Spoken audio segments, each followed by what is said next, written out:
കോഴിക്കോട് എലത്തൂരിലെ ഇന്ധനച്ചോർച്ച ഗുരുതരമെന്ന് ജില്ലാ കളക്ടർ സ്നേഹിൽ കുമാർ സിംഗ്. ഇന്ധനച്ചോർച്ചയിൽ സർക്കാരിന് റിപ്പോർട്ട് നൽകും. ഡീസൽ ഒഴുകി മലിനമായ തോടുകളും പുഴയും വൃത്തിയാക്കുന്ന നടപടികൾ HPCL കമ്പനി ഉടൻ തുടങ്ങും.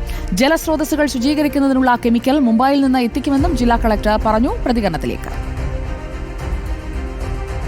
ഈ പൊല്യൂഷനിൻ്റെ റെക്ടിഫിക്കേഷനും ഈ പൊല്യൂഷനിൻ്റെ കൺട്രോളും ഒരു ടെക്നിക്കൽ കാര്യങ്ങളുണ്ട്. ഓയിൽ ഡിസ്പേഴ്സൻ പോലെ ഒരു കെമിക്കലുണ്ട്. അത് കെമിക്കൽ യൂസ് ചെയ്തിട്ട് ആ ഓയിൽ മാറ്റാൻ പറ്റും.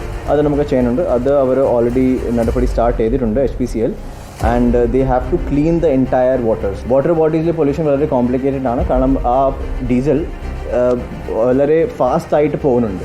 ഇമ്മീഡിയറ്റ് ആയിട്ട് വെള്ളത്തിൽ എല്ലാ പൊല്യൂഷനും ഈ ഓയിൽ ഡിസ്പേഴ്സൻ കെമിക്കൽ യൂസ് ചെയ്തിട്ട് അവർക്ക് ക്ലീൻ ചെയ്യേണ്ടി വരും. അതിൻ്റെ നടപടി ഇന്നേ രാത്രി അല്ലെങ്കിൽ നാളെ രാവിലെ നമുക്ക് സ്റ്റാർട്ട് ചെയ്യാം. ഈ കെമിക്കൽ ഇവിടെ ഇല്ല. അവർ മുംബൈയിലെ അവർ സോഴ്സ് ചെയ്യുന്നുണ്ട്. അവർ ഇവിടെ almost I think it is on the way. അത് ഇന്ന് രാത്രി കിട്ടുമ്പോൾ ഇന്ന് രാത്രി തന്നെ നമുക്ക് സ്റ്റാർട്ട് ചെയ്യാം. AK അഭിലാഷ് നമുക്കൊപ്പം എത്തുന്നു. AK അഭിലാഷ്, ഈ രാസപദാർത്ഥം എപ്പോഴായിരിക്കും എത്തുക? വൃത്തിയാക്കൽ നടപടികളൊക്കെ എപ്പോൾ തുടങ്ങാൻ കഴിയുമെന്നാണ് കളക്ടർ പറയുന്നത്?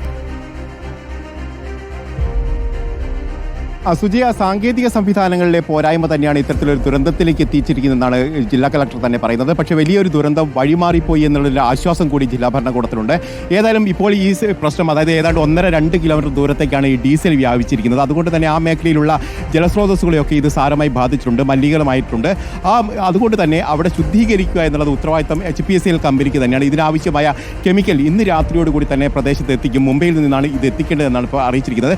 ഏതായാലും ഇന്ന് രാത്രിയോട് ഇത് എത്തിക്കുന്ന സമയത്ത് തന്നെ ഇതിൻ്റെ ഈ മലിനീകൃതമായ ജലസ്രോതസ്സുകളൊക്കെ നന്നാക്കുന്ന പ്രവർത്തികൾ HPCL കമ്പനിയുടെ ഭാഗത്ത് തന്നെ ഉണ്ടാവും എന്ന് തന്നെയാണ് പറയുന്നത്. ഏതായാലും ഈ വലിയ തരത്തിലുള്ള പരിശോധനകൾ അകത്ത് നടക്കുന്നു. ഇപ്പോൾ മന്ത്രി AK ശശീന്ദ്രനും അതോടൊപ്പം തന്നെ ജില്ലാ കളക്ടറും അതോടൊപ്പം മലിനീകൃത നിയന്ത്രണ ബോർഡിലെ അംഗങ്ങളുമൊക്കെ ഇപ്പോൾ ഇതിൻ്റെ അകത്തേക്ക് പോയിട്ടുണ്ട്. അവർ ആ സ്ഥലത്തെത്തി എങ്ങനെയാണ് ഈ ദുരന്തമുണ്ടായിരിക്കുന്നത് അല്ലെങ്കിൽ ഇത്തരത്തിലുള്ള ചോർച്ചയുണ്ടായിരിക്കുന്നത് എന്നുള്ള കാര്യത്തിൽ ഒരു പരിശോധന നടത്തിക്കൊണ്ടിരിക്കുകയാണ്. ഏതായാലും ഈ പരിശോധന വിവിധ വകുപ്പുകളുടെ നേതൃത്വത്തിലാണ് ഇത്തരത്തിലൊരു പരിശോധന നടക്കുന്നത്.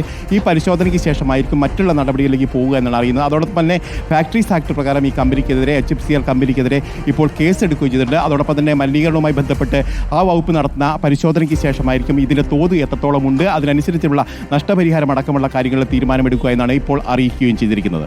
ശരി, AK അഭിലാഷാണ് കോഴിക്കോട്ട് നിന്ന് വിവരങ്ങൾ നൽകിയത്.